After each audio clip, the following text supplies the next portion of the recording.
Nongkrong penting, bergaul penting, dan itu memang sering kali ide-ide liar, gila, obrolan yang tidak terduga itu melahirkan banyak percikan ide. Persoalannya kamu menangkap ide enggak itu. Kamu lalu mengeksekusi ide itu enggak, mewujudkan dari jadi sesuatu enggak. Yang menarik di sastra itu adalah membuka saya pribadi untuk melihat sesuatu dengan cara berbeda. Dia peluang untuk menafsir ulang, mempertanyakan, bahkan mungkin menggugat. Kalaupun tidak, kita jadi punya sudut pandang yang berbeda. Pasti pertanyaannya, lu bisa hidup dengan sastra? Pasti. Kalau kamu sampai ngomong kayak gitu, tak serukat.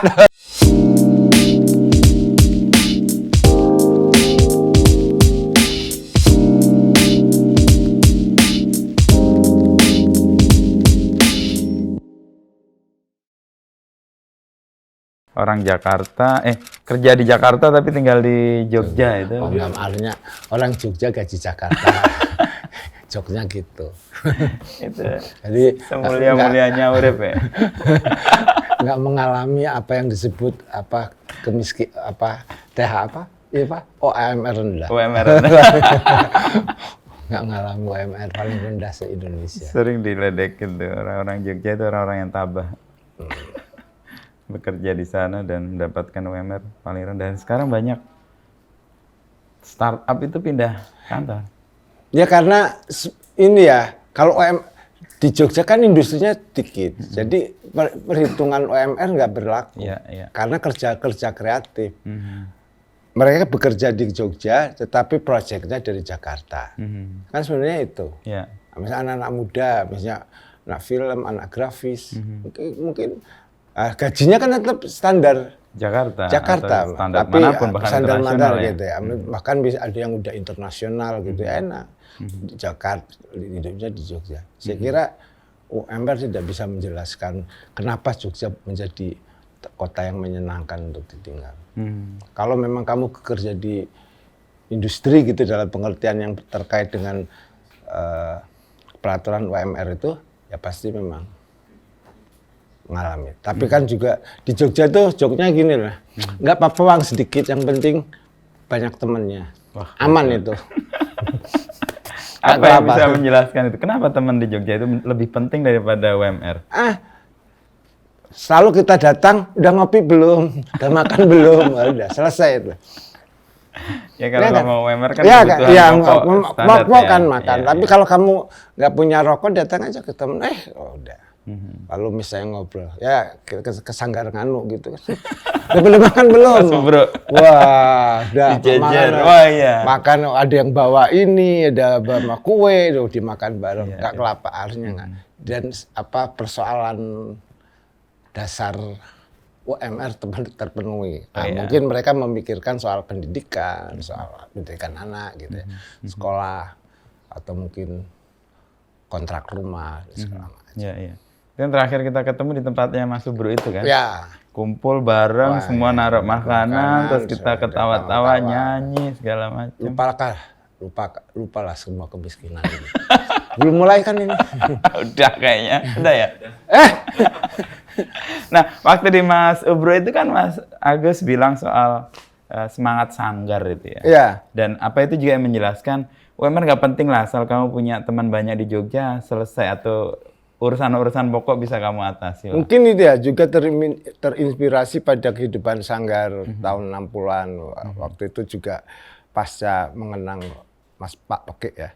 Setelah meninggalnya, lalu dengan kawan-kawan. Tadinya tempat itu hanya tempat kongko, nongkrong, orang ketemu. Kenapa tidak mengaktifkan semangat sanggar? Kebersamaan, saling support. Dan itu sebenarnya modal yang sudah ada di Jogja. Kalau kita bikin acara, semua datang dengan segala motifnya. Maksudnya Pak, yang saya kenal misalnya Pak, hari ini pameran saya lihat ada yang ikut bantu dan segala macam, masang, membawakan lukis karya, bahkan ada yang pameran udah pemilik figura, bikinkan figura, bayarnya berapa, nanti aja, gampang. Gitu. Ada semangat itu. Itu yang coba dihidupkan di Sanggar Nganu gitu ya. Artinya saling sebagai ekosistem support gitu. Terlebih ketika ada premis dunia seni rupa terlalu pasar gitu komersil. ya. Komersil gitu ya. Lalu orang-orang yang tidak masuk pasar komersil itu kan agak rentan atau punya butuh support lah ya. Punya persoalan lah dengan ekonomi gitu. Ya udah disupport, saling dukung gitu.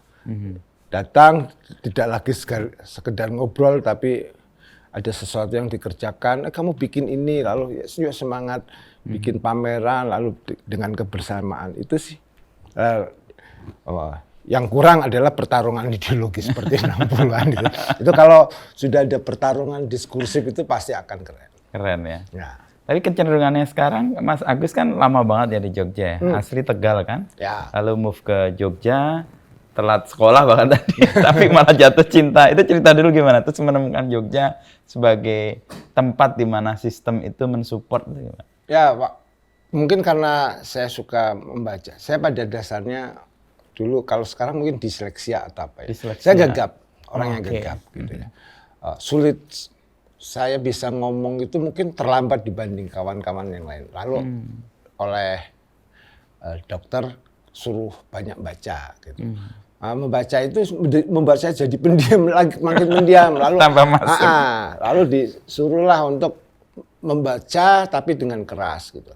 Nah, karena suka membaca itu saya keterusan jadi suka membaca. Misalnya kalau sekolah SMP itu suka bikin gara-gara biar dikeluarin kelas. Karena biar saya bisa ke perpustakaan. Jadi bikin gara-gara lah sama guru biar gurunya mangkal gitu. Ya. Udah kalau kamu nggak suka kelasnya keluar. Padahal itu senang banget. Senang gitu kan. Lalu ada lah guru yang tahu kok kalau apa dikeluarin pasti ke perpustakaan. Dan di saat itulah saya baca Sultan Takdir Al-Asbana, Iwan Simatupang. Nggak ngerti, pokoknya saya baca aja. Iwan Simatupang kering.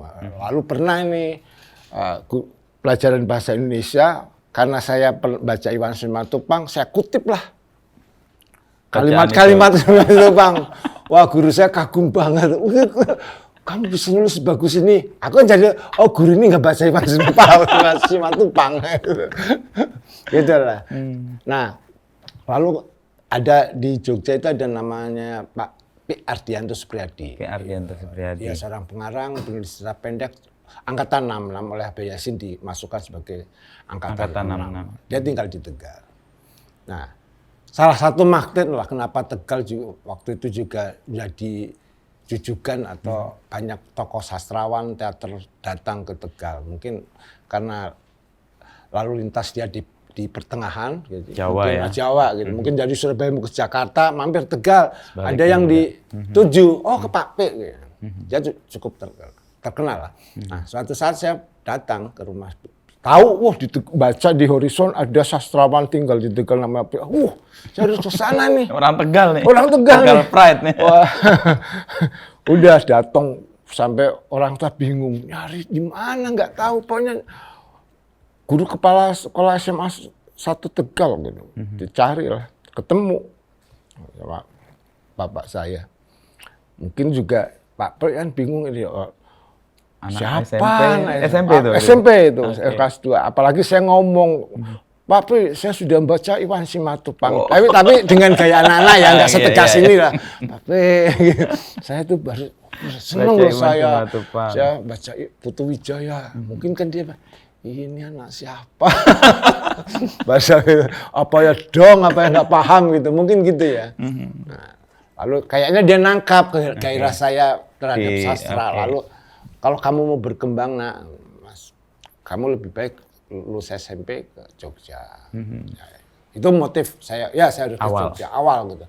Didukung lagi ada guru menggambar saya ketika les SMP itu saya ikut menggambar. Ekstrakurikulernya menggambar. Nah, salah satu perkataan dia, kamu bagus gambar ke Jogja karena hanya di Jogja ada sekolah menengah seni rupa setingkat SMA itu. Ya udah saya datang ke Jogja sampai sore tapi terlambat. Ternyata udah tutup pendaftaran karena SMSR juga ternyata negeri ya. Jadi masuk ke negeri itu saya masih daftar di SMA 1 Tegal. Begitu tahu diterima di sana, saya udah nggak mau balik. Padahal udah diterima di Tegal. Udah jatuh cinta dengan Jogja. Sederhana.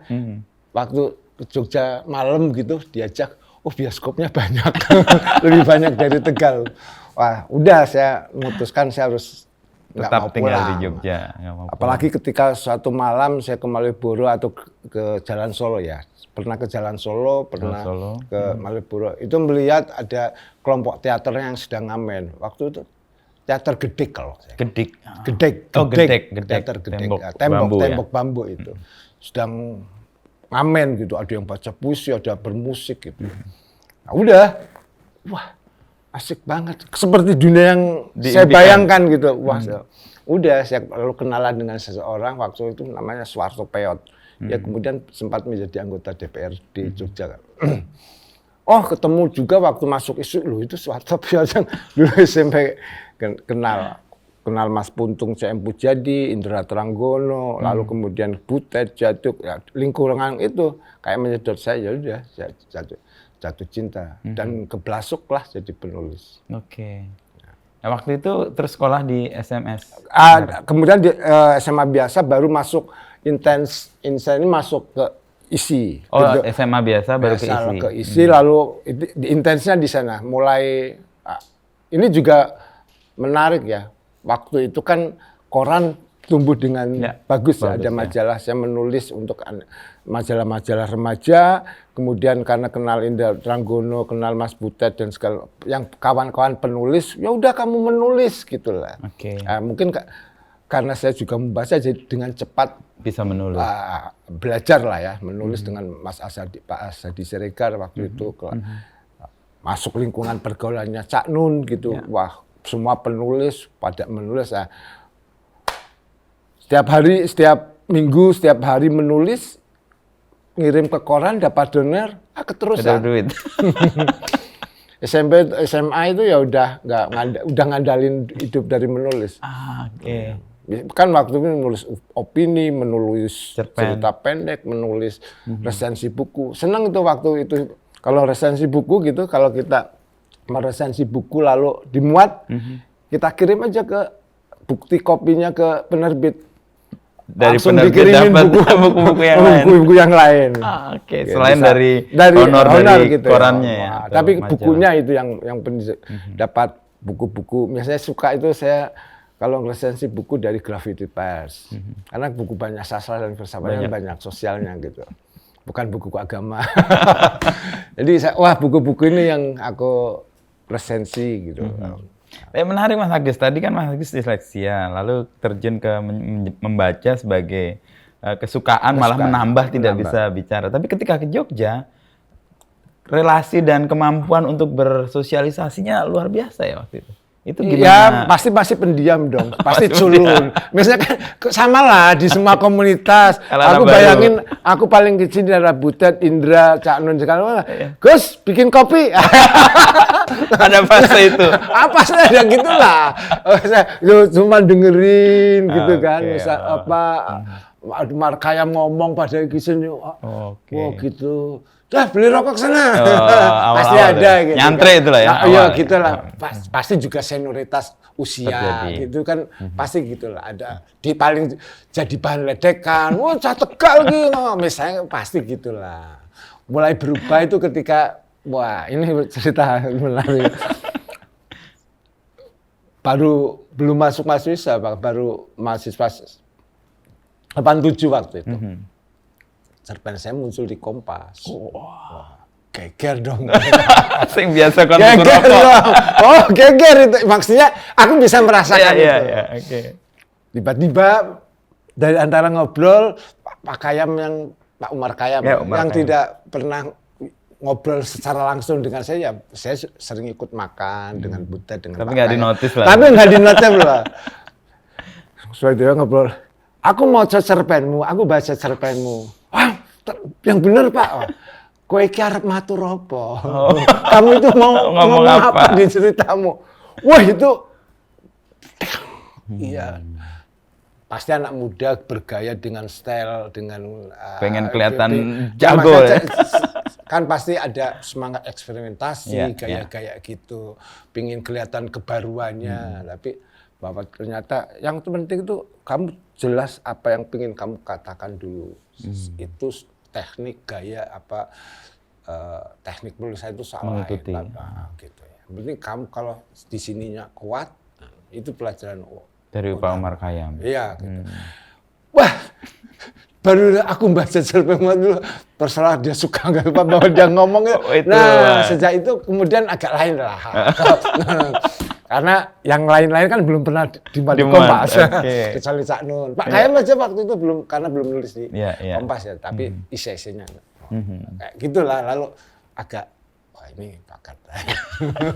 Judulnya apa dulu cerpennya Mas Agus? Kecoa. Kecoa, yang kecoa ya. Cerpen bola. Apa mau nih saya mau jadi Pak Khayyam. Kamu mau cerita apa tentang kecoa itu? Wah, ceritanya sebenarnya seorang yang tiba-tiba panik karena tiba-tiba di kamarnya penuh kecoa dan kota tiba-tiba penuh kecoa. Dia merasa panik, dia mencari istrinya dan segala macam, kepanikan.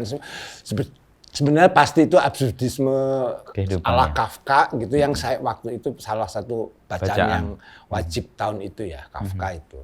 Sama unsur-unsur surrealisme yang mempesona saya ya, gaya-gaya surrealisme, absurdisme, lalu dengan simbolisme kecoa, seakan-akan saya waktu itu saya membayangkan kecoa sebagai satu metafora yang menjijikkan, yang datang menyerang si tokoh gitu, hingga dia kemudian hanya bisa membayangkan istrinya, lalu dia pergi ke langit, istrinya yang tiba-tiba tubuhnya penuh kecoa berterbangan gitu, mungkin ya kowe arep matur apa. Ya mungkin pesona imaji kecoa yang berterbangan mungkin, wah menurut saya waktu itu loh ya. Oh iya, wah, keren banget. Udah surrealis banget. Mungkin sekarang baca ulang ya, bener ya Pak Khayyam. Sekarang misalnya mungkin juga semakin kesini bahwa yang penting gagasan kuat, gaya akan mengikuti. Atau dalam istilah saya, teknik, bentuk itu bisa kamu pelajari. Pikiran, gagasan tidak. Yang penting pikiran dan gagasannya itu membedakan semua, saya kira semua orang ya, gagasannya. Tidak hanya seniman, setiap orang mungkin penampilan, baju, style, sekarang outfit ya, outfitnya bisa disamakan. Tapi pikiran, gagasan itu yang otentik dari manusia. Dan itu yang semakin saya pahami. Dan itu yang membuat saya makin senang kenapa jalan kesenian saya pilih. Itu dari Pak Khayyam yang menegaskan di awal-awal ketika Mas Agus mulai pertama muncul. Nah, waktu ketika buat Pak Khayyam. Waktu ketika muncul itu kan ada perubahan di komunitas kan? Jadi maksudnya ya mungkin juga GR-GR-nya saya aja, tapi merasa udah. Wah, misalnya pengakuan lah. Wah, pengakuan bahwa bahwa pengakuan. Waktu itu kan kok dimuat di Kompas itu semacam ini ya, segel ya. Kayak stempel, tahun 70-an dimuat di Horizon gitu. Dan habis di Kompas saya di Horizon dan hampir semua media sepertinya tidak menolak karya saya. Seakan-akan gitu. Iya. Pernah itu, zaman itu kan biasanya cerita pendek muncul di hari Minggu. Ya. Itu bisa 5 media memuat cerpen saya. Barengan? Bareng, kan pasti kan Minggu kan. Iya, saking Merdeka ini saking produktifnya. Lu saya produktif banget. Kalau produktif sehari itu pasti menulis. Ada jam menulis misalnya jam 7 sampai jam 10, itu saya harus di dalam kamar jam menulis. Mungkin nggak menulis.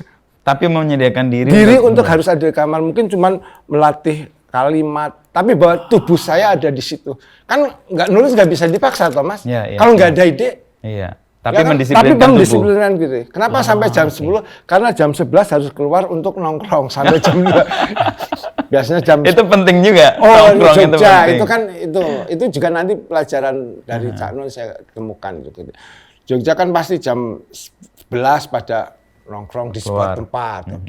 Mungkin dari zaman kebawaan dari zaman umbu. Cak Nun nongkrong di mana? Kita tahu tuh. Pasti datang. Bisa sampai jam 2, jam 3. Bahkan mungkin subuh. Sering pulang subuh ini mbok berangkat ke pasar. Berdoaan. Gila, kita mau tidur, dia mau kerja. Kayak gitu kan. Jadi jam 11 sampai jam 2 tuh. Jam 3 bahkan sampai itu pada ngobrol ketemu. Waktu itu saya bilang, ini gila kalau hidup kayak gini. Maksudnya ngobrol, orang menyangka kan hahaha ya. Lalu saya disadarkan waktu itu pulang, saya kemalaman saya ke rumah Cak Nun, numpang tidur di depan kayak gini lah, sebuah ruangan yang terbuka. Karena kemalaman saya tidur di situ bersama yang lain. Jam 4 saya kebangun, saya mendengar suara mesin ketik. Siapa jam segini masih ngetik? Cak Nun. Pelajaran apa? Ngobrol bukan soal ngobrolnya, tapi apa yang kamu dapat dari obrolan itu, dan kamu eksekusi menjadi karya, menjadi tulisan. Cak Nun melakukan. Ya.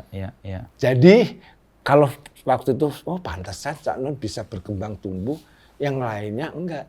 Karena yang lainnya habis ngobrol pulang tidur dia bekerja. Nah, itu kemudian setiap ngobrol saya bisa pendengar baik sampai kemudian kan lucu-lucu orang Jogja. Iya. Saya lucu. Saya curi itu.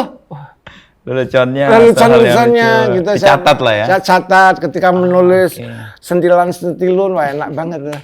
Mencuri yang ulung. Istilahnya malah, ada Gus Nur, hati-hati kulaan ide.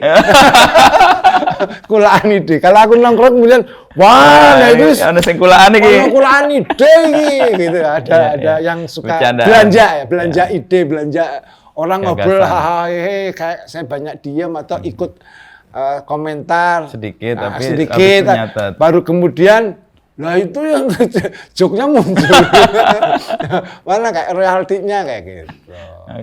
Jadi proses untuk tadi kan kayak mendisiplinkan diri juga itu kan? Iya, mendisiplinkan. Waktu untuk sendiri membaca atau menulis, lalu juga serawung tadi. Serawung, makanya Jogja kalau enggak ya kesepian betul. Jadi itu yang kemudian pelajaran barangkali nongkrong penting, bergaul penting, dan itu memang sering kali ide-ide liar, gila, obrolan yang tidak terduga itu melahirkan banyak percikan ide. Persoalannya kamu menangkap ide enggak itu. Kamu lalu mengeksekusi ide itu enggak, mewujudkan jadi sesuatu enggak. Kalau itu ide hanya misal lontaran, candaan-candaan, banyak sih misalnya pertunjukan saya dengan Putar kan obrolan ngalor ngidul, apa yang kemudian ini ya enggak kemudian lalu rapatnya enggak. Kalau kemudian niat ini bagus lalu didiskusikan serius, ini bagus loh, ini harus begini seperti ini, yuk kita wujudkan. Bekerjalah, baru pembagian kerjanya. Oke, kamu bikinin proposalnya, aku naskahnya. Oke, kita bergerak mencari ini sponsor, lalu bagaimana produksi, mewujudkan menjadi karya gitu. Jadi serawung atau ngobrol atau hahihi itu adalah proses awal untuk tahapan berikutnya. Saya kira teman-teman juga sebenarnya sangat paham itu ya, bahwa kayak ide itu sebenarnya kalau memang sesuatu yang tak terduga justru dari obrolan. Bukan ketika kita merenung sebenarnya. Atau ketika rapat meeting keluar tuh biasanya. Kayak gitu. Nah, saya kira banyak kejutan gagasan-gagasan unik dari event kesenian karya-karya di Jogja. Saya kira karena kultur itu ya. Kultur di mana orang bisa serawung, ketawa ketiwi, nggak punya duit gitu. Dan candaannya kalau makanya Budi bilang kan Jogja itu kalau nggak tahan kejam banget.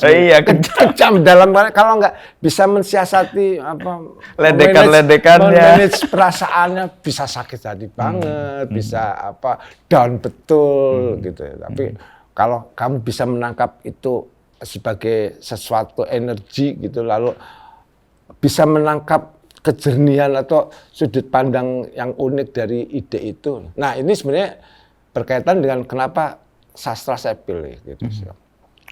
Karena kan saya percaya sastra yang menarik di sastra itu adalah membuka saya pribadi untuk melihat sesuatu dengan cara berbeda. membuka kemungkinan lain memandang dunia ini. Sastra bagi saya menariknya. Dia peluang untuk menafsir ulang, mempertanyakan, bahkan mungkin menggugat. Kalaupun tidak, kita jadi punya sudut pandang yang berbeda, dalam melihat persoalan. Bahkan sampai sekarang saya jadi punya kecenderungan agak jahat juga menurut saya. Kalau ada orang ke kanan, pasti saya nggak akan ke kanan. Saya malah ke kiri. Satu-satunya kegagalan saya itu di Pilpres 19. Kok kenapa saya ke sana terus jadi gitu. Tapi sudah mulai sebenarnya merasa gitu. Oke. Ada kemungkinan lain. Ada kemungkinan lain. Dari gerombolan atau dari kelompok yang biasa ya. Paling menggoda atau mengganggu saya itu Pak waktu Pilpres. Waktu 2019 ya. Sebenarnya saya sudah menulis cerita pendek, bisa di browsing nanti. Hari baik untuk seorang penipu gitu. Seorang yang kayaknya dia percaya kalau menipu itu harus punya menghitung hari baiknya, wetonnya gitu. Di hari misalnya kayak orang Jawa kan punya weton nogodinonya. Ini bagus untuk menipu di arah barat gitu. Dia berhasil kayaknya. Sampai suatu saat dia bisa menipu banyak hal, lalu saya gambarkan di akhirnya dia gelisah. Gelisah. Kenapa saya harus melakukan semua ini? Berkaca dan melihat dirinya, dia merasa asing dengan dirinya, tapi tiba-tiba pintu diketuk, tok-tok, lalu dia keluar. Orang-orang menyalaminya. Selamat Pak Presiden. Ini kayak melihat jauh sebelum. Gitu. Sebenarnya waktu itu kan ya itu ketika saya sebagai sastrawan melihat kemungkinan lain gitu. Tapi sebagai waktu itu sebagai warga negara kok saya punya harapan.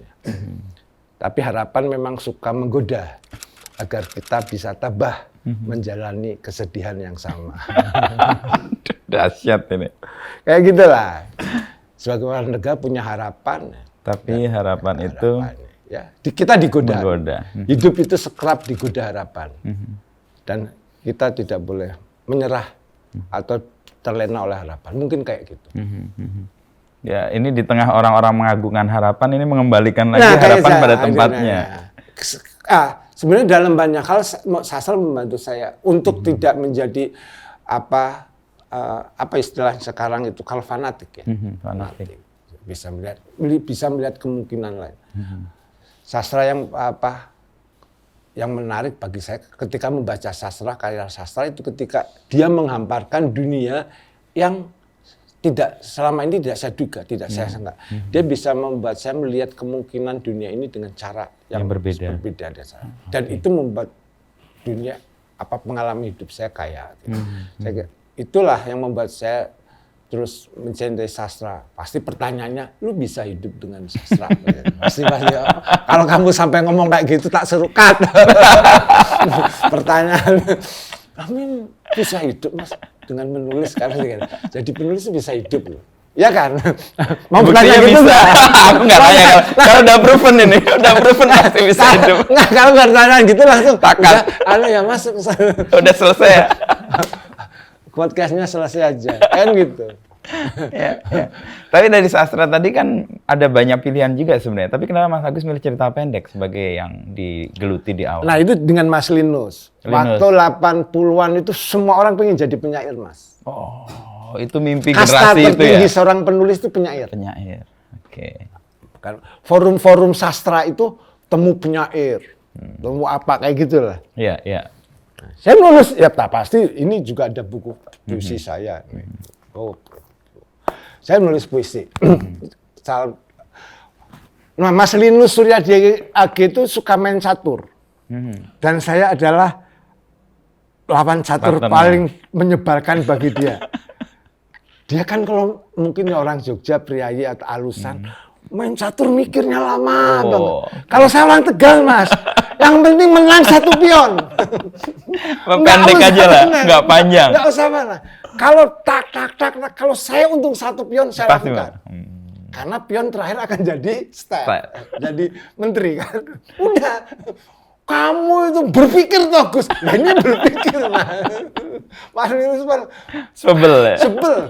Kan pasti ya, misalnya dia mikir kayak gitu, udah mungkin nata gitu, aku, wah ini yang penting saya menang, unggul 1 pion udah makan.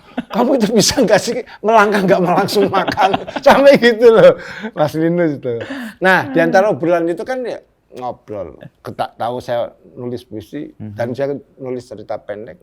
Mas Linus bilang, kalau kamu mau jadi penyair, kamu harus bertarung 1000 kali lipat. Kamu harus berjuang lebih berkali lipat. Karena semua orang penulis ini ingin jadi penyair. Kalau kamu tidak bisa bertarung dengan mereka, ya kamu kan biasa-biasa aja. Maksudnya, ya ada banyak nama mungkin kamu disebut, tapi mungkin ya. Nah, aku ngelihat kamu pintar bercerita, menulis cerita. Kenapa kamu menulis cerita pendek? Itu ruang kosong. Oh, oke. Kayak gitu loh. Ya, dibukakan lah. Nah, gitu lah. Kayak gitu belum ada nama di sini. Kalau dan waktu itu seperti tadi koran menyediakan ruang cerita pendek yang banyak. Ya? Honornya lebih banyak juga sih. Dibanding penyair. Yang 1 puisi ya. Udah. Oh iya Mas. Saya mulailah saya fokus untuk menulis cerita pendek, Itu ya banyak jasa. Pak Kayam, Mas Caknun, Mas Linus. Juga tentu saja Mas Indra Tanggono, Mas Butet. Mas Butet itu manajemen dan sikap dalam pekerjaan berkesenian. Bahwa kamu boleh melakukan banyak hal, tapi secara finansial kamu juga harus perhatian. Finansial itu nggak sugi ya, tapi mencoba mengelola dengan bagus. Dari Mas Butet. Ya. Kalau sugih, kalau pikir keinginan kaya, pasti saya tidak penulis. Makanya tadi biasanya orang tanya, bisa hidup kok dari selalu saya bilang, persoalannya bukan soal bisa hidup. Kalau bisa hidup, tukang becak, tapi hidup seperti apa yang kamu inginkan. Begitu saya memilih tadi ya, kaitannya begitu salah satu cerpen saya muncul di Kompas itu, saya pede banget. Oke, ini dunia yang saya pilih dengan segala risikonya. Kita tahu risikonya, lalu kemudian kita menatakan. Tadi manajemen finansial menata. Maka hidup seperti apa yang ingin saya pilih? Sebenarnya kan kayak gitu. Bukan hidup yang berkeinginan punya Ferrari, punya helikopter, bukan yang gitulah ya. Kalau kalau sekarang motivator mereka, impimu hari ini Ferrari 1, BMW atau misalnya gitu kan dulu. Pernah ngalami MLM nggak sih? MLM. Kamu harus ini kulkas, sepeda. Itu bukan mimpi yang bukan mimpi aku. Ya itu Pak, begitu tahu jalan yang ingin saya pilih adalah kita menyadari hidup apa yang kita pilih. Di sanalah saya menikmati. Tadi bisa nggak punya duit ya. Bisa ketawa, bisa bahagia sedang lagi dapat honor ya bisa berbagi atau apalah. Jadi Mas Linus yang mengarahkan atau membukakan ya mungkin pintu mau cerpen, sharing ya. Mungkin dia hanya mau menggambarkan tadi segala hal kan. Sebaik apapun nasihat, kalau kamu tidak melihat itu sebagai satu yang penting dalam hidup, kita kan nggak akan melakukan. Ya kan? Banyak motivator. Sekarang zaman quotable kan? Ya, Papa di quote. Hari ini, kamu pengen hidup bagus itu baca di Instagram, di quote. Ya kan? Tapi apakah itu menjadi satu yang penting dan kamu pilih? Problem kita ada, bukan problem kita. Maksudnya, kita mestinya pertama menyadari hidup apa sih yang kita diperjuangkan. Yang kita perjuangkan. Itu membuat kita nggak bingung. Nggak ada, saya tidak pernah percaya misalnya generasi Gen Z ya, atau apa gitu. Berbeda-beda semua saya kira sama. Prinsip kemanusiaannya sama. Sama. Apa yang kamu pinginkan dalam hidup. Ya itu kemudian coba kamu berjuang, setelah enggak menyadari kapasitas, oh aku ada di sini posisiku. Semua peran bagus. Bahkan dari teater saya belajar misalnya dari perkataan Bertolt Brecht kan, Jerman ya. Setelah tembok Cina itu berdiri, kemana para pekerja tukang batu itu pergi? Ya kan? Saya kalau melihat sesuatu, pasti yang saya ingat adalah dalam tanda kutip orang-orang di belakang layar, para tukang batu itu. Nah, itu sih dalam banyak hal kemudian saya dari teater itu saya belajar. Ada peristiwa gede atau apa, kalau dalam politik ya bukan soal siapa besarnya, tokohnya kan, tapi pembisiknya. Orang lainnya itu yang. Makanya saya kalau dalam politik bermainnya di lingkaran ini, di lingkaran pembisiknya aja. Orang yang nggak muncul. Nggak muncul, tapi sebenarnya dia yang punya peran, mempengaruhi, gitu, punya. Tapi kemampuan Mas Agus bercerita yang tadi dilihat oleh Mas Linus itu diasah secara otodidak atau ada sesuatu yang membuat Mas Agus punya kemampuan itu? Kalau pasti otodidak, ya Pak. Dari tadi mungkin dari kecil bacaan, membaca komik, membaca Hans Andersen, dongeng Andersen, dongeng-dongeng sampai komik Surga Neraka yang ngeri-ngeri itu. Dulu mengerikan, sekarang menggelikan. Waktu mengubah cara pandang kita ya. Dulu kan, serem banget. Ya itu, mungkin kayak gitu, terbentuk gitu ya. Karena suka cerita pasti kemudian kalau pengertian otodidak belajar menulis sendiri ya. Tapi tadi ketika bergaul dengan Pak Kayam melihat cerita Mas Arswendo misalnya, itu juga saya yang inspiratif. Mas Arswendo yang saya dengar cerita itu waktu itu, dia kan sangat produktif tuh Mas. Iya betul. Di Hai dulu Di Hai ya. Dia itu kabarnya, wah Mas Arswendo itu punya, karena belum ada komputer waktu itu, mesin tik 5 gitu. Ada berapa cerita? 5 gitu kan. Jadi Inmung, macet, ganti sebelahnya, ganti Keluarga Cemara. Gitu. Saya dengar cerita itu juga. Oh itu benar itu ya? Iya, kan misalnya Senopati Pamungkas, lalu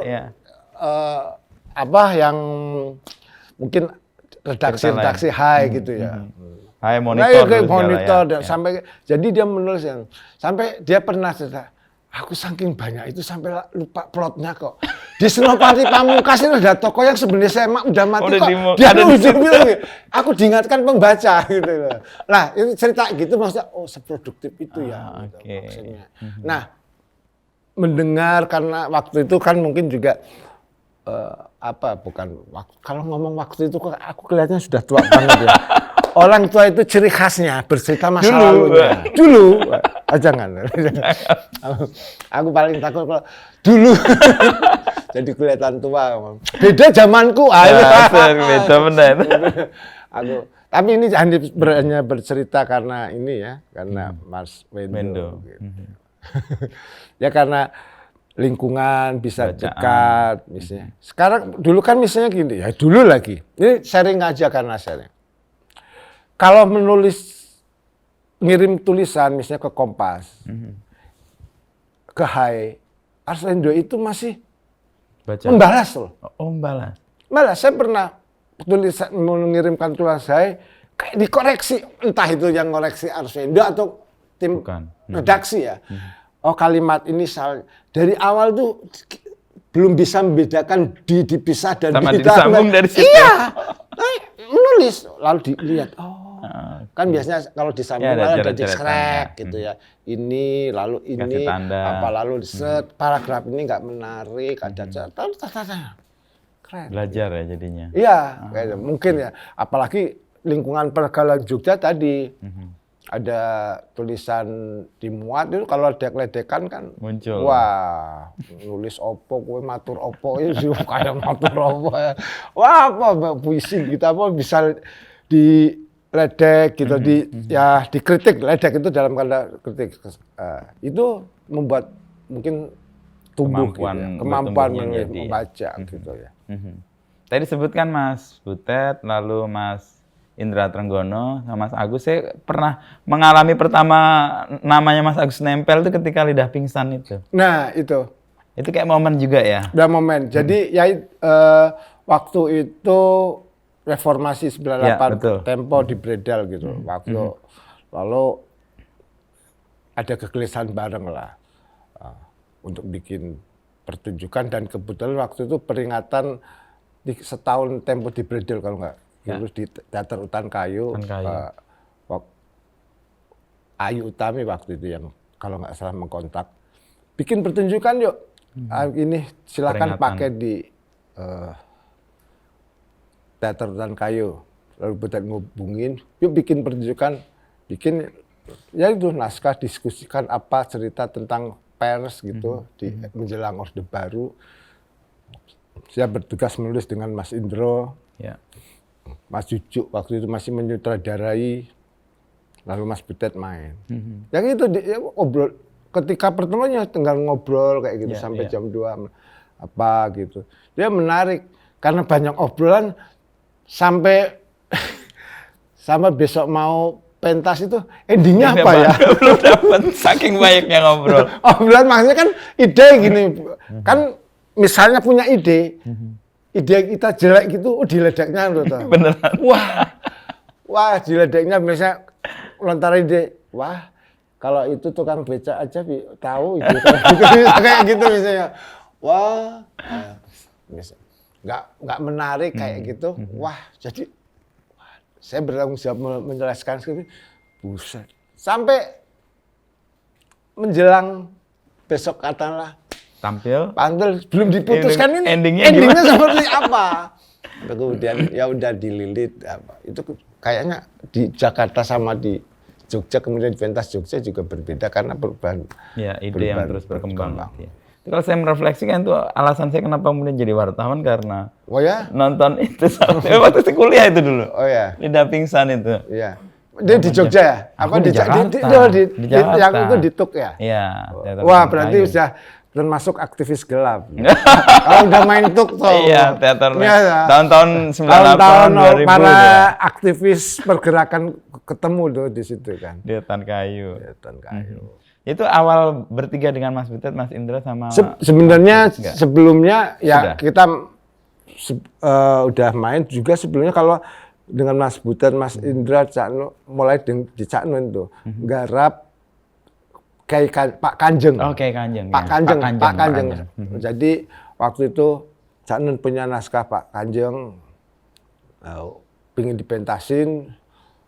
Tapi waktu itu juga ada 3 aktor tuh, ada Mas Butet, ada Novi Budianto, lalu ada Joko Kamto. Ya. Nah, naskah itu dari obrolan tuh, coba kalau Pak Kanjeng ini dimainkan 3 aktor. Wah, itu waktu itu Jogja itu 3 aktor terkuat tuh. Ya. Joko Kamto, Novi Budianto sama Pak Butet gitu. Bahkan pernah ada acara semacam monolog, festival monolog itu kayak para aktor keren tuh. Para aktor bersaing mana yang dalam tanda petik ya. Mana yang top lah top ya. Okay. 3 aktor nih membayangkan ini kalau ketemu di satu panggung main lakon yang menarik. Lalu mungkin mereka pada sibuk mungkin loh ya, sibuk lalu mau harus ada yang memulai, tiba-tiba aku Agus tuh yang mecah naskah itu jadi 3 karakter. Bagaimana agar naskah itu bisa dimainkan 3 aktor ini. Naskah Cak Nun, saya baca ulang, saya rombak sih, cuman ini karakter ini kesini sampai ada Pak Kanjeng yang lagi marah. Pak Kanjeng itu naskah Cak Nun yang merespon Gedung Ombo waktu itu. Ya. Jadi Gedung Ombo di Solo, tempatnya Pak Jokowi itu, Pak Jokowi kayaknya ikut kegusur waktu itu. Kalau rumahnya kegusur, pasti dia nggak akan seperti ini ya. Jadi di Gedung Ombo akan dibangun bendungan, lalu kira beberapa desa harus tenggelamkan dan diusir. Ada satu Pak Jenggot waktu itu ya, namanya Pak Jenggot yang bertahan, nggak mau pergi ya. terinspirasi dari Pak Jenggot inilah lakon Pak Kanjeng ketika menghadapi pasukan dan militerisme ya mau menggusur dan dia bertahan gitu, dengan pembantunya yang namanya Begecil. Nah, saya menemukan karakter ketika Pak Jenggot, Pak Kanjeng ini marah betul. Lalu ada sesuatu yang kontemplatif, ada sesuatu yang harus kayak mencoba menerima itu bukan pasrah, menyerah ya, tapi bagaimana mengelola keadaan kayak gitu. Dan disitulah saya mencoba membagi itu dalam agar menarik dimainkan, lalu ini dikembangkan ketika latihan. Nah, kemampuan itu yang Mas Agus pelajari ketika diisi itu? Itu sambil jalan itu. Sambil jalan. Mau ngomong jadi nggak enak kalau serius. Ya banyak belajar. Sambil jalan. Sambil jalan maksudnya di situ misalnya mungkin bukan karena saya pintar juga, Mas. Mungkin saya dianggap paling nganggur lah. Dah kamu coba banget nggawe kopi ya. Oh ya, enggak kan Cak Nun ya Sipo, Mas Indra sih mungkin jadi redaktur ya. Ya si anak yang nganggur ini lah. Coba kowe ya misal. Tapi coba malah kamu. Kesempatan malah itu. Kayak gitu. Ya itu kesempatan saya untuk bekerja sama dengan mereka secara langsung. Jadi selain ngobrol-ngobrol gitu ya. Nah, ya udah lalu dibaca ulang, oh ini menarik lalu jadi dibaca. Itu sebelum Lidah Pingsan ya? Belum. Okay. Nah, itu awal kalau tadi pertanyaannya kapan bekerja sama itu kan secara langsung ya, tapi secara pergaulan kan sudah jauh lama, kayak gitu. Kalau nggak ada aku nggak ada yang disuruh kan. Agus mana? Sudah. Yuk kita datengin kosnya. Suruh gabung, harus yang lain. Mungkin loh ya, biasa lah. Ya. Yang kedua aku ke notis Mas Agus itu tahun 2005, waktu Mas Agus merespon tulisan yang aku buat. Iya, bikin cerita buat Bapak Presiden. Ya, Pak Mayar Pak itu. Mayar. Saya selalu kenang Mas Wisnu ya gitu. Saya karena membaca itu, jadi cerita tentang seorang lugu, dan saya baca satu liputan Mas Wisnu tentang Pak Mayar yang tinggal tidak jauh dari rumah Presiden. Ya. Dan Pak Presiden kayak pingin mendatangin, bahkan di set ya. Harus kalau sambutan, beri sambutan di rumah Pak Mayar gitu. Ngeri ini. Saya langsung, wah, saya mau bikin cerita buat Presiden. Saya kirim, muncul di Kompas. Pas betul. Itu liputan Mas Wisnu sangat menginspirasi. Bukunya yang seri Istana saya masih kok baca. Pak BY itu ya. Dan dari situ kan Mas Agus garap Sentilan-Sentilun ya? Ya. Tahapan itu kemudian jadi kayak hampir 5 tahunan itu ya? Itu berapa tahun waktu itu? Mungkin 10 apa ya? 10 ya, hampir pokoknya, periode. Berarti lebih. Pokoknya selama SBY berkuasa aja. Dan buat periode. Plus sedikit Jokowi. Iya. Panjang itu. Sedikit, berarti kan bisa 12 tahun. Sedikit. Jokowi masuk periode pertengahan periode pertama sudah nggak menarik. Karena udah beda. Ya, saya selalu ngomong, kritik paling menarik adalah face to face dengan kekuasaan. Ya kan, harus berhadapan. Harus kritisnya banyak. Meskipun beresiko juga, Mas? Ya pasti dong, tapi kan cara kita, tapi kritik yang bagus menurut saya. Kalau kritik politik itu dimanapun ya. Makanya yang akan kekuasaan itu tidak sekedar penguasa, tapi suatu nilai yang dominan kah, satu represi yang sedang terjadi, atau isu-isu yang hegemonik, gitu ya. Itu bisa disebut kekuasaan yang mencoba membuat seragam cara pandang kita. Itu yang kalau itu harus dibongkar, harus dilawan, harus kita hadapin. Ya. Supaya ada juga pikiran suara lain. Itu kasastra sih. Ya, suara lain. Nah, saya kira seperti itu. Iya, saya jadi ingat tadi ngomongin yang cerita Pak Mayar tadi.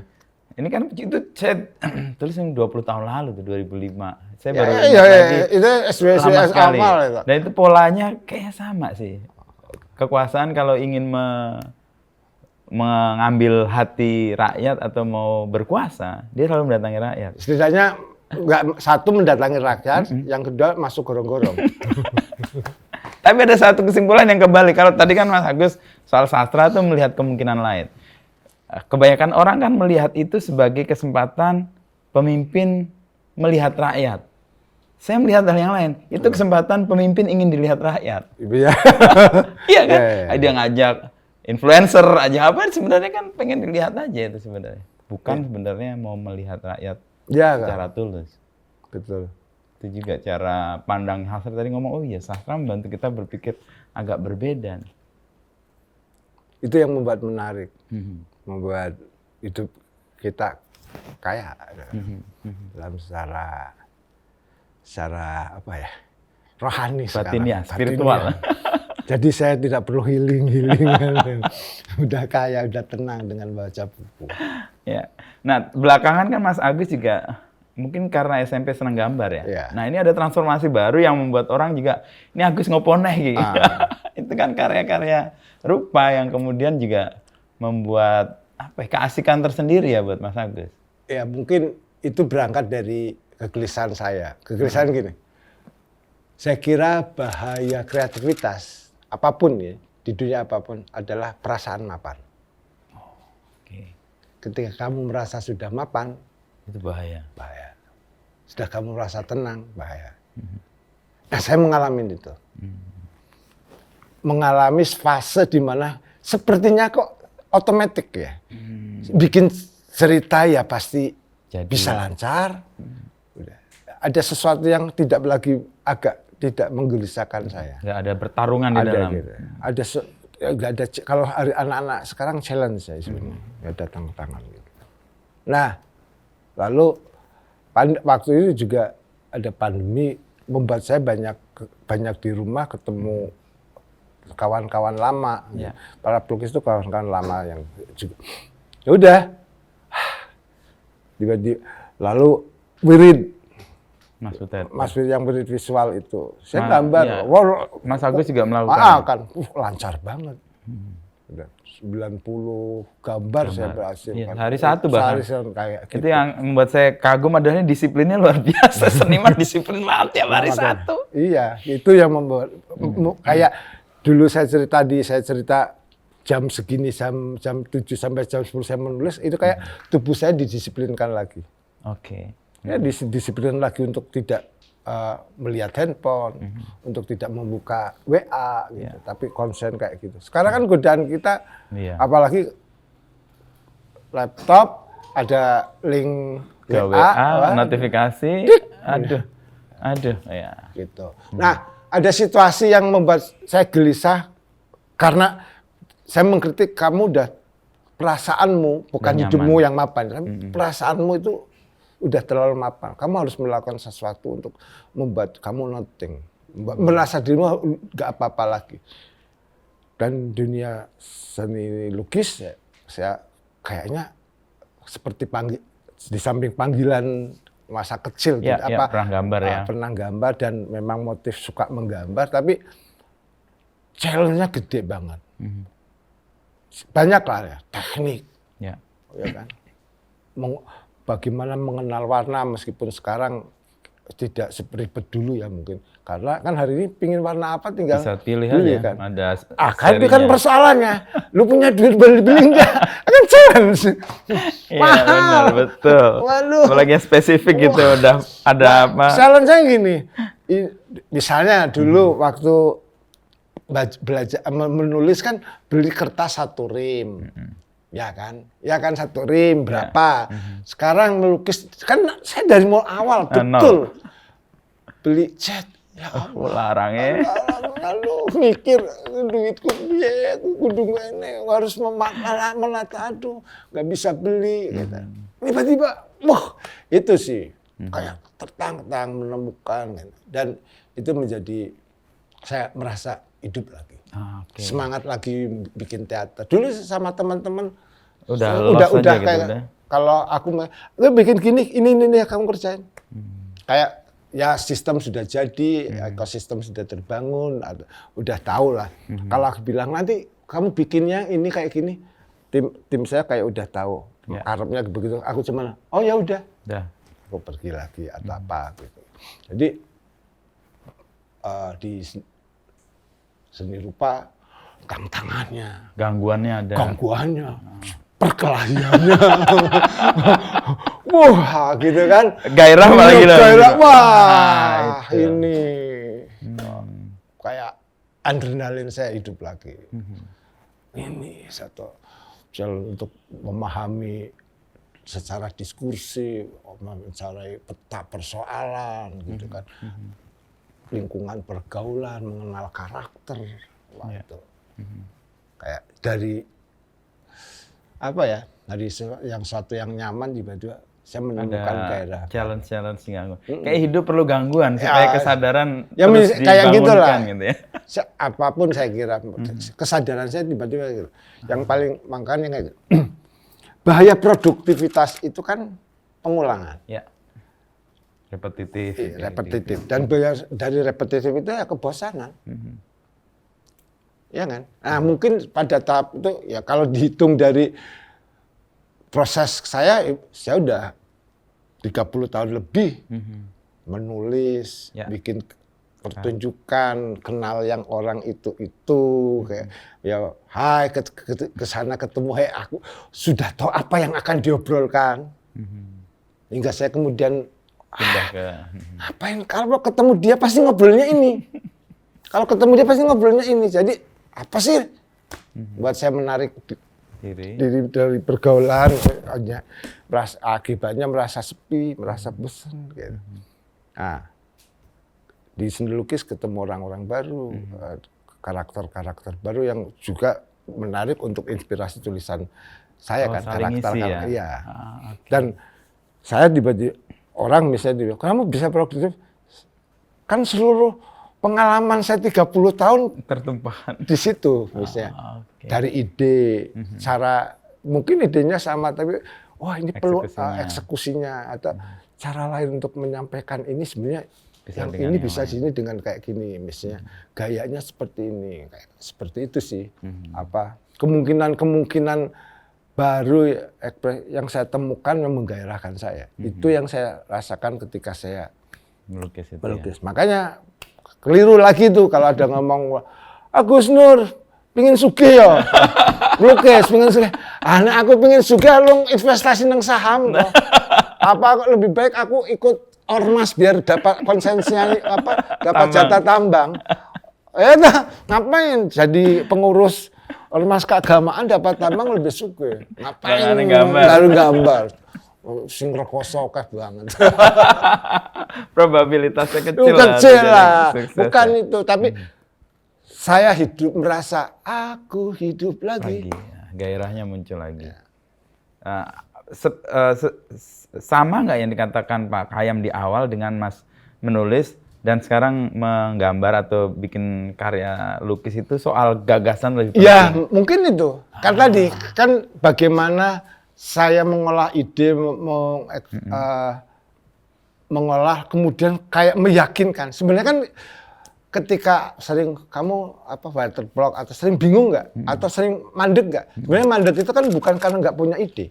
Bukan. Menurut aku loh ya. Writer's block tapi itu ya. Bukan karena kamu tidak yakin dengan idenya. Harus diyakinkan dulu. Cara kita meyakinkan itulah yang penting. Jadi tidak, saya nggak punya ide. Sebenarnya kamu udah tahu kalau idenya. Kita writer block tahu. Cuman ini nggak yakin, nggak menarik kok. Harus kita diyakinkan, cari argumennya dan apa. Kalau mau intuisinya harus kuat. Emang kuat. Emosinya harus dapat nih. Ya. Agar kalimat-kalimat itu ada semacam tenaga, energi yang masuk dalam kalimat itu. Kan itu yang belum nemu ya, bukan nggak ada ide. Nah, di melukis saya kira itu. Sama juga. Sama ya. Secara mengolah ide saya sudah terlatih selama 30 tahun. Ya. Bagaimana apakah kayak ada ide, ini ada ide selintasan, lalu ini kalau gitu misalnya bikin kontras, bikin parodi, bagaimana satu ide menjadi ironi, menjadi sarkasme. Yang ini munculnya jadi simbolisme, kan saya sudah terlatih untuk mengeksekusi ide-ide. Jadi, satu ide, bagaimana ide itu meyakinkan, menarik, baru dieksekusi. Lalu tekniknya sendiri gimana Mas Agus?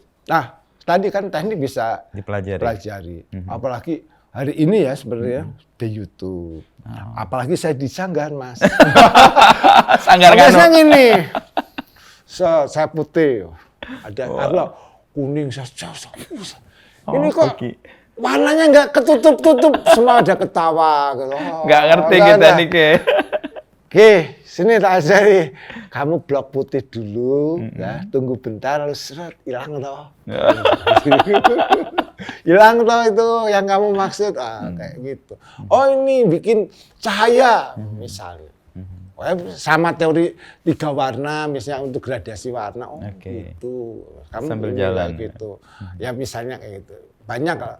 Nah itu saya berterima kasih lah pada Jogja, pada kawan-kawan Sanggar Nganu yang nemenin saya, support kayak gitu. Kadang bikin garis atau misalnya lihat, oh sebenarnya kamu kurang luas, ini loh, kalau nggak luas ini kesini. Coba aku gayanya, ya coba kamu, apalagi malas biar dia ngerjain. Gini loh. Udah jadi, ya udah sampai. Ya apa ya, itu aja. Siarannya, bukan, gitu. Ya coba, kamu kasih contoh. Gitu udah jadi. Ada lagi males minta tolong orang. Oh bagus ya udah, ya itu aja. Udah bagus kok. Oh kamu gitu. Senengnya gitu. Ya. Tapi pas itu akan agak panjang ya Mas Agus sampai sekarang terus agak intens ya. Awal-awal titik mana yang kemudian Mas Agus merasa wah ini gangguan-gangguan kayak gini menggairahkan, ini perlu dilanjutkan lagi. Dan nggak dalam pengertian apa gangguan ini? Tadi kan Mas Agus udah mapan banget, udah menulis dan sebagainya kayaknya udah ngalir aja lah. Nah sekarang kan menekuni hal baru kan gangguannya banyak. Gimana beli chatnya, gimana ketemu idenya, lalu dieksekusi tekniknya gimana. Tapi muncul gairah baru kan? Iya. Nah titik mana di mana kegairah ini aku lanjutin deh. Menemukan keasikan ya. Keasikan misalnya beberapa kawan misalnya, kamu kurusan. Itu keasikan tuh. Asik banget ada yang merhatiin. Biasanya nge-gym, nggak usah nge-gym nih kurusan. Nggak, maksudnya, ya aku misalnya teman-teman Sanggar Nganu tuh lihat saya gila banget. Saya bisa masuk misalnya jam 8, itu jam 5 pagi. Efeknya saya mulai kerasa ini lutut aku agak mulai linu. Aku agak harus sedang kontrol ya. Karena nggak kontrol kan duduk, gitu ya. Kayaknya sudah mulai kerasa. Bayang jam 8 sampai pagi, orang bisa udah tidur. Ya, itu masih bangun aku masih. Mungkin kasihkan itu ya. Saya nemukan yang kayak kalimat, kayak kita tiba-tiba nulis, gila punya metafora yang kayak gini. Ya kan? Kok jantung duri. Keluar. Waktu gitu pasti kan punya pengalaman itu ya ketika kok bisa kalimat muncul gitu ya. Kasihkan itu saya temukan lagi gitu. Ketika nggak nyangka garis yang tidak terduga. Dulu misalnya pingin apa yang saya bayangkan ada di sini, lalu teman-teman nggak biarin itu, kasihkan dari kamu kadang menemukan garis-garis yang terduga, cat-cat yang bercak mungkin kayak gitu ya. Nah, karena saya menulis masih konseptual gitu. Kamu biarin kadang dari Nasirun misalnya bleber, cat-cat yang mengalir, yang percikan yang tidak terduga. Ada yang terkontrol, ada sesuatu yang tak terkontrol, keterkejutan yang dipandang. Kok bisa bagus gini? Kok ternyata bisa ya aku eksperimental juga ya ternyata ya. Iya, maksudnya upaya itu kayak sama lah. Mungkin dulu kayak bukan kasihkan tidak saya temukan di dunia menulis ya. Tapi kalau menulis kan saya punya, begitu buka laptop saya tahu apa yang akan saya kerjakan. Karena saya punya prinsip, jangan pernah meninggalkan laptop ketika pikiranmu kosong. Saya harus meninggalkan laptop dengan pertanyaan. Sehingga besok datang lagi. Dan itu tahu apa yang harus. Misalnya ini habis ini gini. Ini pertanyaan ini yang ketika aku melakukan ke bawah itu. Makanya misalnya ngobrol atau lalu makanya tadi ada orang ngobrol. Sebenarnya obrolannya bisa untuk konteks ini, menyerap itu. Bawa jadi lagi ke laptop. begitu saya buka laptop, saya tahu. Oke. Prinsipnya jangan pernah meninggalkan laptop dengan pikiran kosong. Atau dengan tidak tahu apa yang akan diteruskan. Jadi begitu buka saya tahu apa yang mau diteruskan. Lalu kalau sekarang kan tidak perlu banyak tinggal file, buka file ini. Aduh, file yang ini. Udah gitu. Bisa di manage di dalam satu folder lah ya. Nggak perlu panjang. Mesin tik 5. Tapi karya Mas Agus kan di koleksi Pak OHD ya, yang babi terbang itu salah satu karya-karya awal kan? Awal itu untuk dalam rangka mengenang Pak Joko Peke. Ya. Ya itu lingkungan misalnya awal-awal saya ngikut PD on the spot, OTS ya, orang pada ya mungkin saya kadang kayak gini lah. Hal terbesar yang membahagiakan saya dalam hidup adalah sepertinya ya, saya menemukan orang-orang yang mencintai saya, supported gitu ya.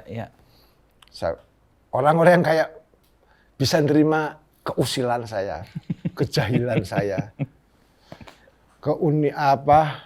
mungkin ketidakbaikan, kejelekan saya gitu. Bisa mereka menerima. Kayak bisa kayak gitu ya. Kayak bisa menerima. Ketika di dunia seru lukis ketemu kawan-kawan yang Mas Putu, Mas Bambang Heras, Ampun Sutrisno, Budi Ubruk yang udahlah, gitu. Udah banyak lah. Ada Mas Adi Budiono yang oke. Misalnya tadi ngobrol mau gitu ya. Nah, di situ saya juga merasa beruntung nggak dibully. Meskipun sering lah diledek. Gus Nur kan ya tetap lukis anyaran toh. ya junior no. Tua tuh junior ya. Tua junior. Tua tapi junior. Tapi cara mereka bisa ketika mengajak saya, ayo kamu ikut on the spot misalnya, memberi peluang untuk ikut dalam sebuah peristiwa itu menurut saya kesempatan yang ada Mas Warno, Mas Warno, banyak lah yang sharing untuk diskusi, teman ngobrol, ngajak ngobrol, lalu membuka peluang, tapi kayak ruang pergaulan, bukan peluang, membuka ruang pergaulan yang buat saya merasa terima dan juga pingin tumbuh. Ya. Dan ketulusannya tertangkap ya, meskipun ledekannya kadang-kadang nggak kuat menyakitkan. Saya pernah dengar cerita, misalnya Mbak gitu ya, kalau banyak pelajaran lah misalnya. Ada ini misalnya kamu sekarang saya udah nggak berdandan gitu ya. Dulu sempat ini cerita, saya itu sempat misalnya kalau pakaian pasti jeans ketat, lalu boot harus sesuai nih, boot coklat berarti atasannya warna apa gitu. Ya. Udah rambutnya OOTD apa, lah. Gitu. Lalu outfitnya apa, lalu pulang masih sempat bersihin muka, mandi pakai sabun wajah gitu, bersih gitu. Ya, di seni rupa ketemu orang yang kaya raya, gitu. Asetnya banyak gitu ya. Tapi kemana pakai sendal, celana pendek gitu. Buset, ya malu sendiri ya. Di seni rupa kayak mengingatkan ada lagi mengingatkan untuk bahkan kamu terlalu gaya kok, terlalu style gitu. Sekarang kan agak nggak berdandan gitu, agak ya udahlah sembrono dalam bentuk ya. Gitu. Pelajaran hidupnya di sana, misalnya ada seorang pelukis punya galeri gede. Besar, karya-karyanya ratusan juta. Kamu tahu kemana-mana. dompetnya hanya ada 50.000. Itu dijatah istrinya. Nah, misalnya kayak gitu. Nah, mungkin juga karena saya menulis, jadi saya menangkap momen-momen mengasihkan dari dunia itu yang kemudian sedang saya kumpulkan menjadi karya lain. Karya tulis, melihat seni rupa, saya sebut sebagai cerita-cerita di luar kanvas. Menurut saya itu yang juga harus diperbanyak ya. Itu pandangan saya yang baru masuk ke dunia seni rupa. Ya. Misalnya begini, kenapa Mona Lisa atau karya Picasso gitu ya, Mona Lisa atau siapa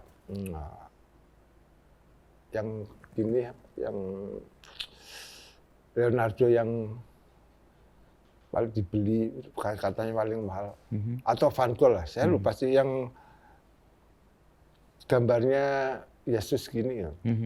Oh, tangannya begini ya? Iya ya, gini ya. Yang katanya dibeli Raja Arab. Nanti dilacak tuh judulnya Pak. Iya. Nah, kenapa Mona Lisa menarik atau Van Gogh karya menarik gitu? Karena kita melihat kisah hidupnya, cerita-cerita di luar kanvas. Bagaimana perjuangannya, cara pandangnya, perasaannya yang membuat kita bisa mengenai. Nah, kalau seperti ketika kita ngomong Hairil, kayaknya kehidupan Hairil, gairahnya, kemarahannya, cerita-cerita lucunya, persahabatannya, dengan Avandi gitu kan. Nah, cerita-cerita itulah yang membuat orang bisa memahami karya itu, makin bisa memahami, bukan sekedar tinjauan diskursif. Atau historis kesejarahan seni rupanya. Nah, saya melihat itu. Misalnya, bagaimana seorang pelukis Bali gitu ya, karena dikerjain gitu ya, kalau kamu mau ngetop, kamu harus sowan ke keraton Laku Dodo di alun-alun, lalu kamu dikubur di tanah dengan gini, kepala dengan sampah-sampah.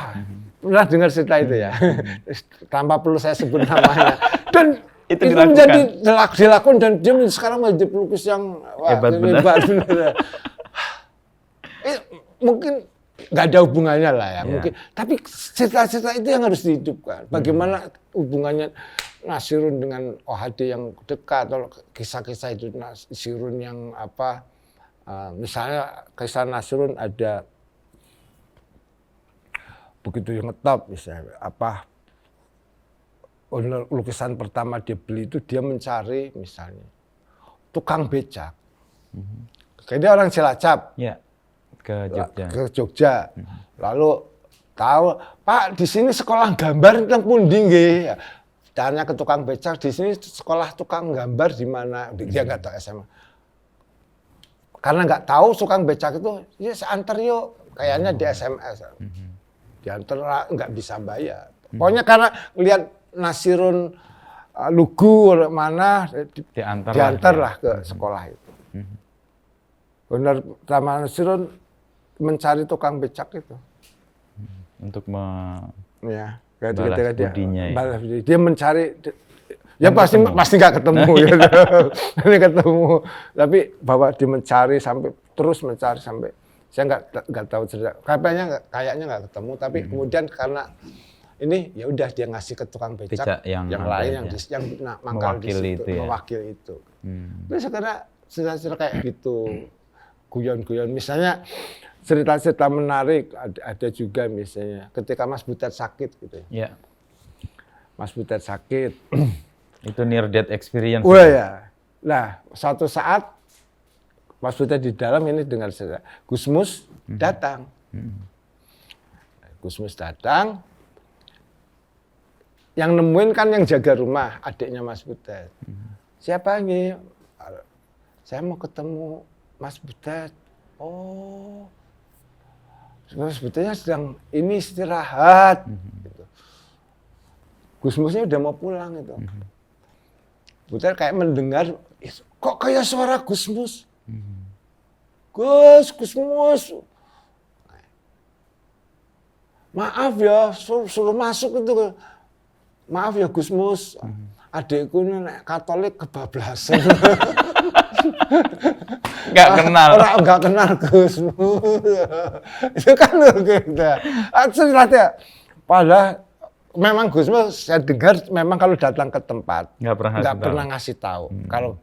Kalau datang ketemu ya berarti memang ditakdir beruntung ketemu. Kalau enggak ya apa? Karena dia takut kalau datang lalu direpotkan dia. Nah, peristiwa lain terjadi dengan Nasirun.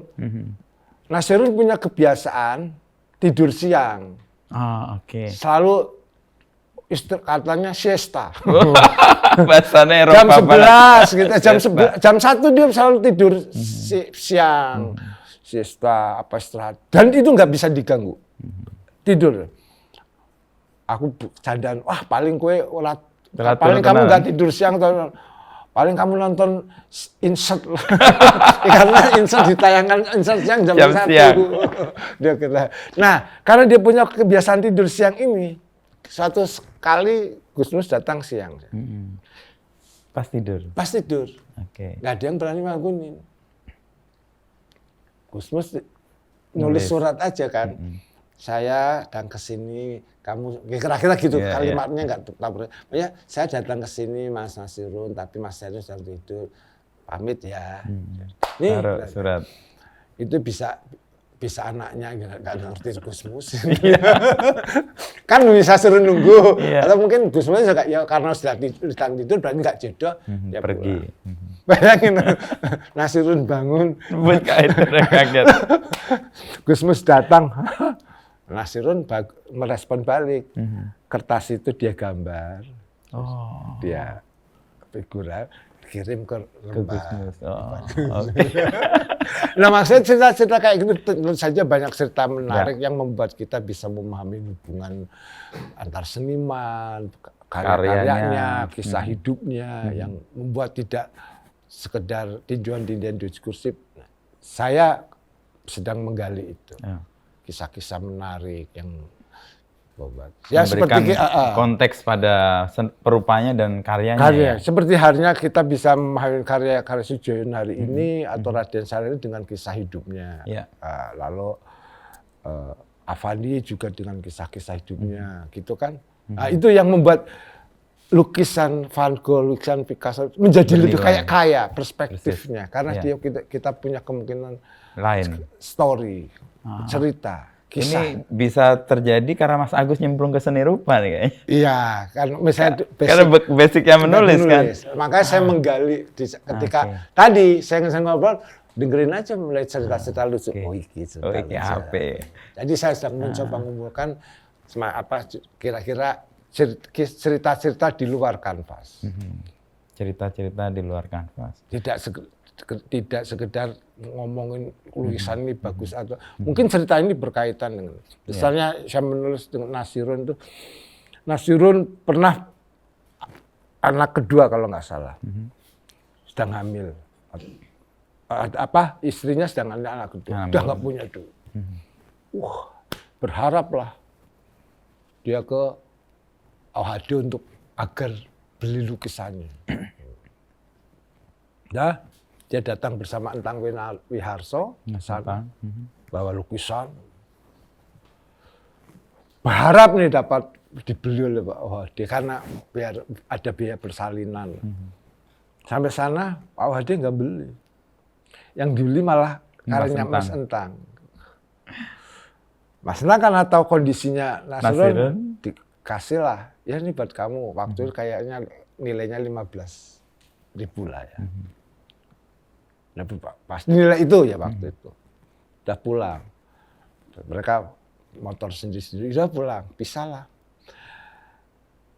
Karena mungkin ngelamun atau apa. Kan bayangin loh. Punya duit 15.000. Mau harus biaya persalinan dan segala macam. Ini gimana? Itu mungkin habis buat bensin dari Magelang ke Jogja. Melanggar lalu lintas. Di stop polisi, kena lawang itu pulang kosong. Lu bayangin, pulang katanya langsung dengan segala absurditas perjalanan absurd, lalu dia menulis, membuat Karya. perjalanan absurd. Emosinya keluar. Karya itu dibeli OHD, dikoleksi Pak OHD.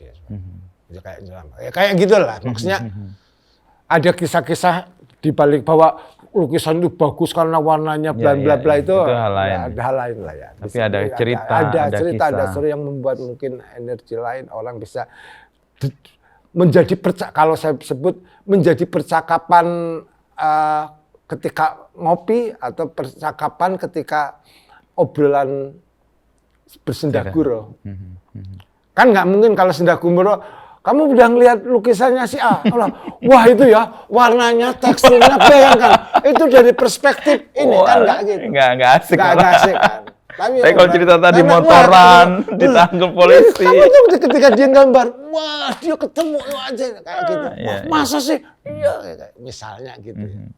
Hal-hal cerita-cerita di luar kanvas, di luar teknik gitu, mungkin akan memperkaya. Itu pasti sih.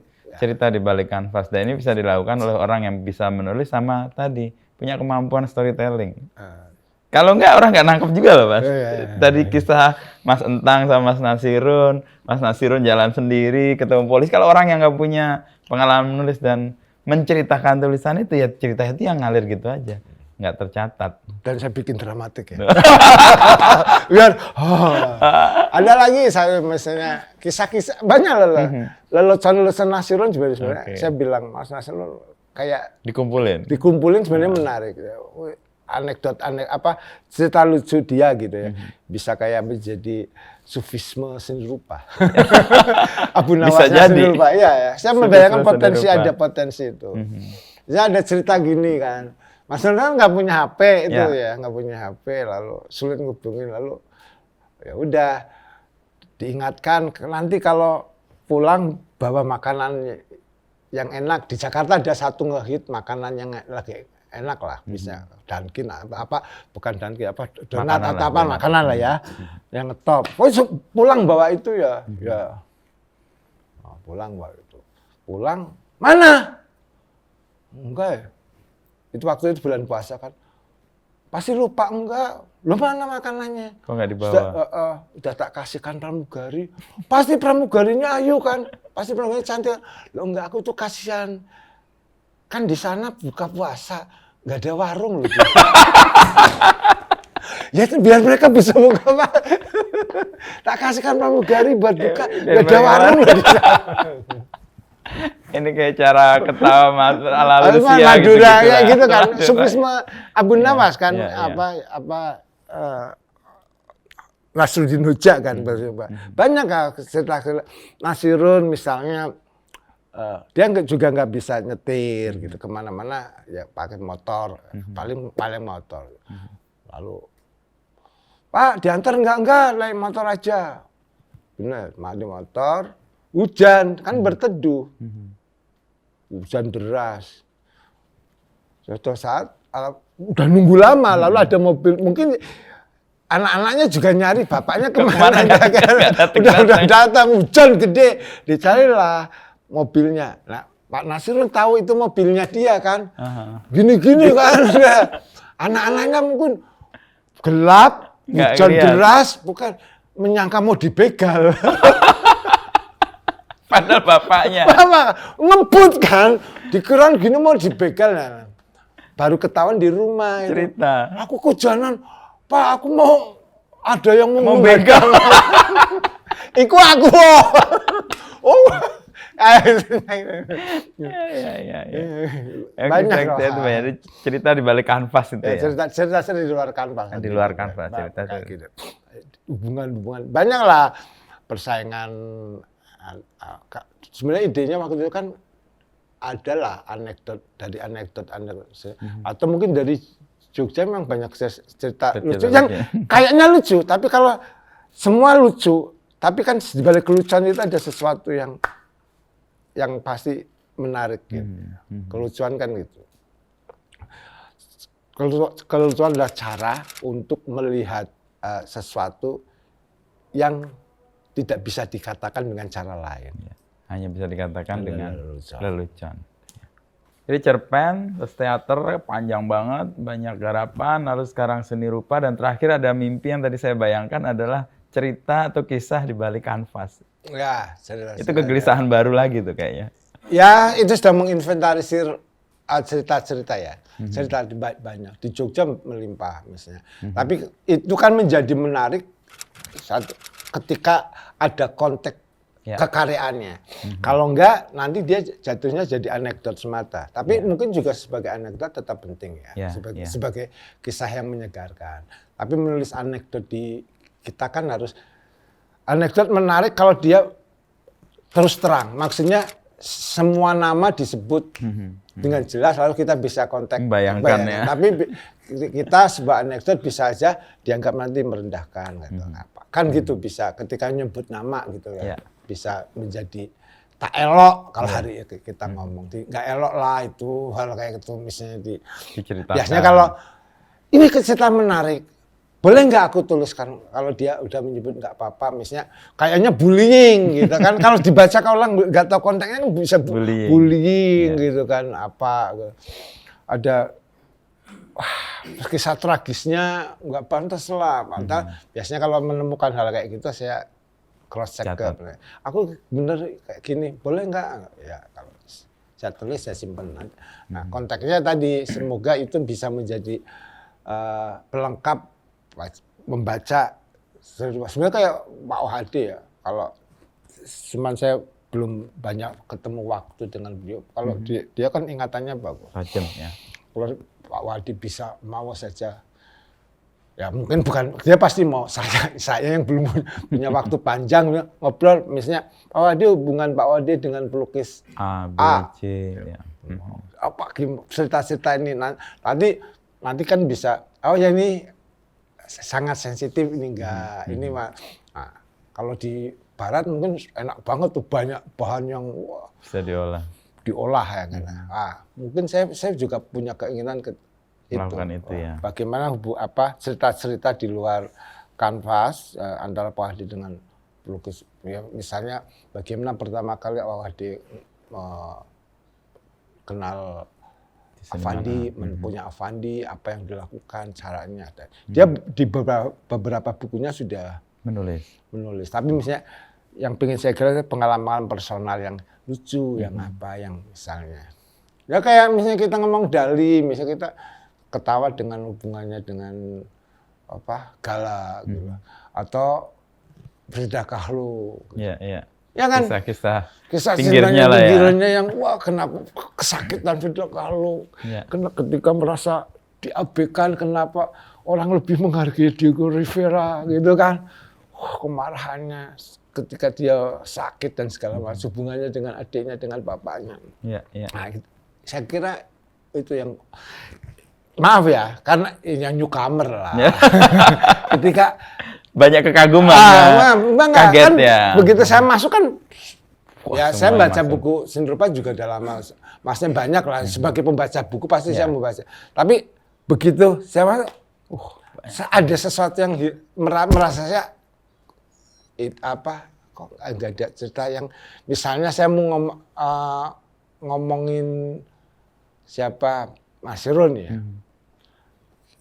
Padahal aku lihat cerita banyak lucu kok, itu nggak saya temukan dalam kajian tinjauan dan seni rupa tentang Mas Irun atau dengan siapa tentang gitu. Spirit dia sebagai anak Tegal, sebagai misalnya etos warteg dan karyanya, gitu.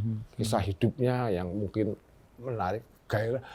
Misalnya Mas Entang Wiharsa itu pernah kawan menikah ya. Itu menikah. Nah, bayangin kalau menikah bikin undangan dong. 5.000 ada. Bayangin. Undangan itu oleh Mas Entang digambar tangan. Energinya itu. Ini bukan soal tapi dia sini aku gambarin setiap, dan itu berbeda. Saya ngeliat energinya, gila orang. Makanya bisa kita menjadi tahu energi kanvas Entang harus yang gede-gede gitu ya. Karena dia sangat intens kayak gitu. Maksudnya, dan intens itu misalnya mungkin ada etos warteg yang 24 jam buka yang kayak gitu. Misalnya Ya, itu yang tidak disiplin yang luar biasa. Ya. Nah, sumbangan kepenulisan mungkin di situ juga ya. Dan Sumbangan, kayak sumbangan manten. Enggak, maksud saya, karena Mas Agus kan orang yang menulis, ada di sini rupa, punya perspektif itu dong. Ya, kan belum terbit, belum disumbangkan. Ini kan maksudnya, itu yang ya. Semoga nanti suatu saat bisa diwujudkan, diterbitkan, dan mungkin itu bisa tinggal memilih kisahnya kan yang kontak. Ya misalnya, lukisan terbaik tentang Chairil dilukis oleh Affandi. Kan pernyataan apa itu? Dasarnya apa? Dasarnya apa? Ya kan? Wah ini garisnya enggak menarik. Waktu itu Affandi tidak datang ke pemakaman Chairil. Kita tahu Affandi dan Chairil begitu dekat, bersahabat. Affandi enggak datang ke pemakaman karena dia memilih untuk melukis di kalau enggak kain kan. Karena dia merasa inilah momen perasaanku untuk menggambar Chairil. Kalau ini terlewatkan, saya tidak akan pernah bisa menggambar Chairil. Dia menggambar potret Chairil, wajah Chairil. Kita tidak membayangkan Chairil di depannya kan. Kayak misalnya, cerita bahwa kenapa Affandi memilih tidak datang ke pemakaman Chairil. Energi dan dia kalau saya tidak melukis Chairil saat ini, saya tidak akan pernah bisa melukis Chairil. Dan itu karya itu kemudian dianggap lukisan terbaik, wajah Chairil terbaik. Nah itu terbaiknya udah mulai teknis, kritikus seni rupa tuh. Tapi bahwa ada konteksnya, ada apa, tapi energi bagaimana. Ini saya baru dengar nih. Maksudnya. Iya. Ada kebaruan ya kan? Orang ngeliat, oke. Ya, sebenarnya sama kalau aku baca misalnya biografinya Picasso, biografinya Dali, semua Basquiat. Konteksnya lukisan kayak gitu kan kita harus punya background historisnya, lanskap sosial, lalu dimensi politiknya. Kan gitu. Konteksnya kita jadi bisa memahami kenapa secara estetik dia penting. Ini di Jogja lagi dilakukan juga sih itu, Huhum. Ya, teman-teman seni rupa itu saya kira menarik itu yang dilakukan. Dia beri konteks kayak gitu. Pemaknaan karya gitu ya. Kayak beriringan deh. Jadi punya perspektif lah dalamnya. Nah, serta itu kayak misalnya tadi mempertajam bisa, mempermanis atau memperenyah atau makin memperlesat seperti garam. Nah, itu banyak fungsinya, terserah dia akan nanti digunakan oleh apa. Ya kan misalnya ngomong Picasso persaingannya, percintaannya kan jadi jadi lebih ngomong sampai ke karya-karyanya gitu. Kan saya persaingan dia memperebutkan perempuan kadang jauh lebih seru daripada bahas karya-karyanya. Oh ini. Nggak lama mungkin ada seriesnya nih. Netflix. Ya udah, Mas Agus, thank you. Makasih Mas Turnun ngobrolnya nih. Ternyata banyak kemampuan obrolnya ternyata setelah disleksia zaman dulunya selesai lah. Saya tuh selalu jarang saya mau podcast karena saya sadar saya nggak pinter omong. Maksudnya ekspresi gagap saya itu saya memilih, Bang. Memilih menulis dan membaca. Ini lama ketemu banyak di Jogja tapi podcastnya malah di Jakarta ini ajaib juga nih. Iya. Kamu di mana? Aduh, pindah selisih kota. Selisipan terus ya, bolak-balik ya, baru sekarang ketemu. Itu menikmati kerja Jakarta, hidup di Jogja. Tinggal di Jogja, penghasilan Jakarta. Nah, lupakan UMR yang rendah itu. Saya Mas Agus, ya, makasih.